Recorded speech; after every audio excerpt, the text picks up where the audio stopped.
Welcome to the History Unplugged podcast, the unscripted show that celebrates unsung heroes, myth-busts historical lies, and rediscovers the forgotten stories that changed our world. I'm your host, Scott Rank. From the 11th to 18th centuries, France and England's kings were believed to have the power to heal just by laying their hands on subjects with illness. The first story we have of this goes back to Edward the Confessor, one of the last Anglo-Saxon kings of England before William the Conqueror took over England in 1066.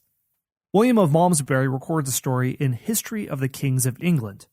He writes that Edward had several times cured the disease of scrofula, a variant of tuberculosis, in Normandy, but only once in England. Here's how the passage goes. Let us now speak of the miracles of Edward the Confessor. A young woman had married a husband of her own age, but having no issue by the union, the humors collecting abundantly around her neck, she had contracted a sore disorder, the glands swelling in a dreadful manner. Admonished in a dream to have the part affected washed by the king, she entered the palace, and the king himself fulfilled this labor of love by rubbing the woman's neck with his fingers dipped in water. Joyous health followed his healing hand. The lurid skin opened, so that worms flowed out with the purulent matter, and the tumor subsided. But as the orifice of the ulcers was large and unsightly, he commanded her to be supported at the royal expense till she could be perfectly cured. However, before a week was expired, a fair new skin returned, and hid the scars so completely that nothing of the original wound could be discovered. And within a year, becoming the mother of twins, she increased the admiration of Edward's holiness. Those who knew him more intimately affirmed that he often cured this complaint in Normandy. Whence appears how false is their notion, who in our times assert that the cure of this disease does not proceed from personal sanctity, but from hereditary virtue in the royal line. Then the author of this account mentions two other times where the king was able to cure blindness. And it appears from the passage that was written in the time of Henry I that the practice continued with the Norman kings. Royal touch was a form of laying on hands where French and English kings touched their subjects, whether or not they were high or low social class, with the intent to cure them of illnesses. This practice became fully incorporated into the Church of England, where they celebrated an official liturgy of this ability of monarchs to heal the sick. This liturgical formalization happened in the reign of King Henry VII that persisted, with some modification, into the Hanoverian period in the 1700s. Despite a revolution in religion in the English Reformation that produced an official theology that was at odds with such practices that seems very medieval and very Catholic. Even though in the Protestant Reformation, other Catholic practices of saints' worship and pilgrimages had been dismantled, this tradition of the royal touch persisted. Even though very similar practices of anointing the sick and the use of holy water were rejected.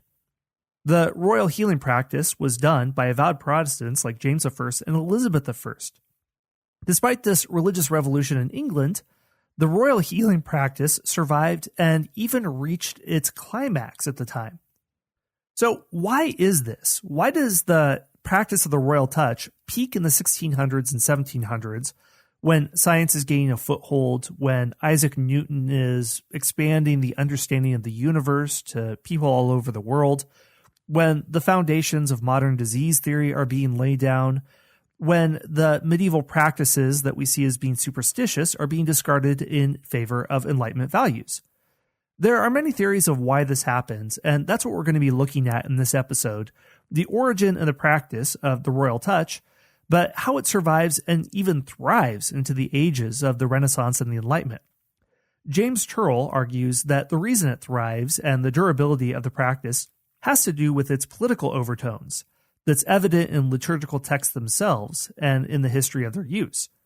The royal touch practice was retained because it served as a way to prop up royal authority and a demonstration of divine favor. And showing divine favor was very important in a period of Protestant Catholic competition in the 1600s and onward. But the practice ends abruptly in the 1700s, and it lingers onward in France into the early 1800s. The reason of its demise didn't have to do so much with scientific rationalization, although that is a big part of it. Voltaire and others insulted the practice, but more of a result of a changing political climate in which the ritual no longer made any sense, and one's authority didn't derive from divine sanction, but from a rubber stamp of Parliament. For a time, the ritual reflected the political theory of divine authority of kings, but in England, after the Glorious Revolution and Parliament's offer of the throne to William and Mary as co-regency, the practice was an anachronism. So the practice was abandoned not because of religious reasons in the Reformation, but because of political reasons. And the popularity of the royal touch in the 1600s and 1700s also shows us the messy transition from the medieval period to the modern period. It's not as if people stopped practicing alchemy and started practicing empirical science from one day to the next. In fact, some of our greatest scientists, like Isaac Newton, were also avid alchemists. The line between the spiritual and the theological and the material were very blurry at this time, and you can see that with eminent physicians in the 16 and 1700s approaching disease theory with a very modern empirical perspective, but also using that same empiricism to argue for why the king's touch still works. In this episode, first I'm going to talk about the disease itself and why it would have made sense for an observer at this time to think that a king could heal them. Then I'll talk about the mindset of a medieval person to explain why it makes sense that they think the king, and only the king, would have this power to heal by touch based on their understanding of the universe. Then we're going to look at the ritual itself of divine touch, how it was used by different kings and queens, how it was incorporated in different liturgies of the church, how it was used to shore up political power by kings, and finally, after many, many centuries, how the practice finally fell out of favor. Now let's look at the disease that the kings healed. We believe the disease is tuberculosis cervical lymphadenitis, better known as scrofula, or the king's evil. It was an infection of the lymph glands that surrounded the neck, but other parts of the body could also be affected. In many cases, this disease would be classified as tubercular, but the symptoms could have indicated other diseases, including cancers. Scrofula wasn't the only disease that the king's touch went for or was deemed curable by the powers of the monarch. Until the reign of Elizabeth I, monarchs regularly touched for epilepsy. But scrofula was most closely identified with the royal touch. One reason could have to do with the disease itself and how the way that patients were healed indicated the king's touch worked. Prolonged remission was a medical characteristic of tuberculosis, so alleviation could be presented as an apparent cure. Also, if a patient relapsed, that could be attributed to a patient lacking faith or some other forthcoming. And the king's touch occurred at a time when the orthodox practice of medicine was of very dubious quality, and even physicians realized how much their treatments could or couldn't work and was little better than chance. For those who suffered from an illness and they couldn't afford a physician, they would quickly turn to alternative remedies. Sometimes it was self-medication, sometimes it was the prayer of a clergyman, sometimes it was total quacks. Many such healers practice occult remedies. Although there was an orthodox regimen for scrofula, which included prescriptions for regulated diet, rest, air, and there were a number of other theories concerning the condition's cause and appropriate treatment. John Brown, a royal surgeon under Charles II, wrote a treatise that offered a lengthy explanation of the symptoms, causes, and cures of the disease. He said the swelling was a result of the glands filling up with the humor. If one had a diet that was moist and cold, they were more inclined to the disease, as were those who ate too liberally. Signs could include greater fullness of face and excrescences, together with knotty swellings. Cures involved purging potions and specific alternate drinks. Surgery wasn't advised because this could lead to hemorrhaging, and bleeding the patient wasn't done much, if at all. William Close, a royal surgeon in the reign of Elizabeth, offered treatments in his book, A Right Fruitful and Approved Treatise for the Artificial Cure of that Malady called in Latin struma, which was published in 1602. He had a belief in the four humors that was described by Galen, as did all other physicians at the time, And Close wrote that the swellings of the neck were caused by a collection of phlegm. Surgery, he agreed with other physicians, was too dangerous because of all the blood vessels in the neck, so it was better to purge. You could do so by a sparing diet, bleeding on both arms, and blistering of the skin. But physicians realized that once physical remedies were exhausted, which happened very quickly, then they could turn to the supernatural. The king's touch could cure scrofula when even the best physicians had failed. This is what Brown wrote. Close agreed. He said, the royal touch was a most miraculous cure that worked when neither physician nor surgery could take place or prevail. He continued, when all arts and sciences do fail, Her Highness is the only day star, peerless and without comparison. And given the treatments at the time, it's not surprising that Brown and Close think that there was an equal success rate for the monarch's touch. They didn't understand the theory of placebos, where by merely believing that something could work makes it actually work for a physician. So there's a self-fulfilling prophecy where the masses believe that the king's touch can heal them, and because of this optimism, it ends up healing them. But why did it take the touch of a monarch, of a king, to be able to heal someone? Why couldn't some other aristocrat touch them, or a clergyman, or a bishop, or someone else? Why did it have to be a king? A good explanation comes if we step back from an examination of the philosophy in the Middle Ages. A book that describes this well is by C.S. Lewis, a literary scholar, who wrote a book called The Discarded Image that was released in 1964 that was based on a series of lectures on medieval life at Oxford.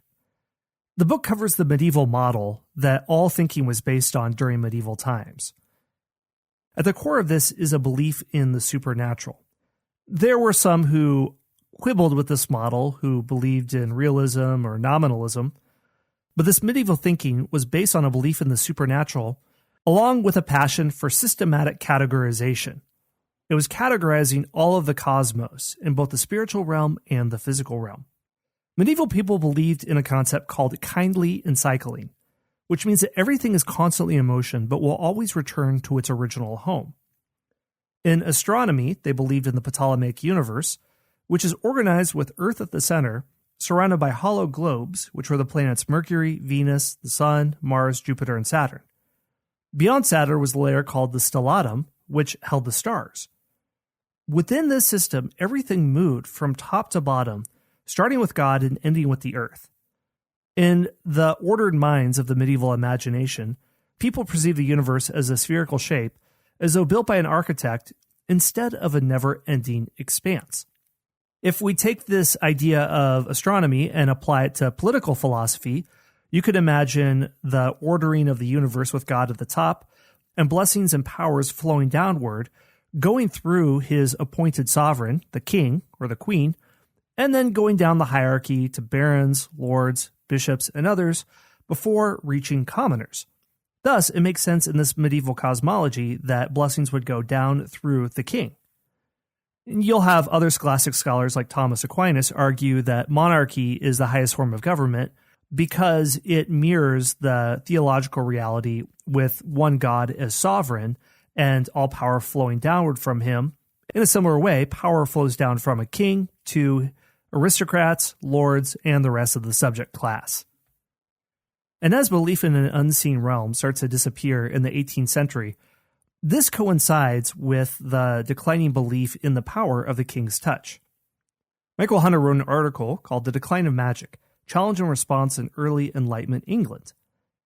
He notes that the belief in magical phenomena was diminishing in the 18th century, both in Europe as a whole and England in particular, that was linked with the onset of Enlightenment attitudes. But he also notes that there was no straightforward connection between the decline of magic and the rise of science, which explains why the king's touch remains popular in the 1600s and early 1700s, since many prominent members of scientific circles were in the forefront of attempts to vindicate magical phenomena and associated skepticism about them with Sadducees, the priestly class in the New Testament who didn't believe in the resurrection of the dead. Joseph Glanville was a well-known cleric and apologist for magic who wrote a treatise in 1681 called Sadducismum Triumphatus, or Sadduceum Triumphed Over. he was attacking those who denied the reality of spiritual beings. This is a pushback against the radical Protestantism and the skepticism